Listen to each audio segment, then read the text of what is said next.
Mapagpalang araw po mga kagimat. Tapos lang po magbasbas ng mga gamit mga kagimat. Ito mga kagimat, basi nagtaka po kayo mga kagimat, ito po, yan.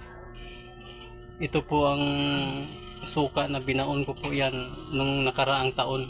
Ngayon ko lang po, kagabi ko lang po kinuha yan, hinukay. Suka po yan mga kagimat, suka po ito. Ito, yan.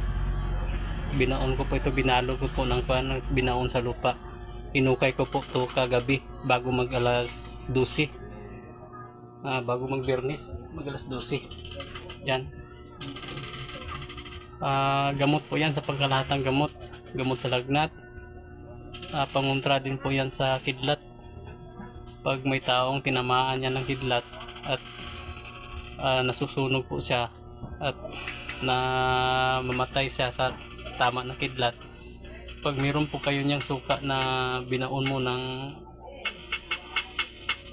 Biyernes Santo at hukayin mo ng Biyernes Santo, pag once ng taong natamaan ng kidlat, pag napaliguan mo niyan, mabubuhay siyang muli dahil sagrado pong suka yan. Yan ang turo sa akin nung mga ng matatanda, sang buhay pa yung matatanda, yung lolo ko na matatanda.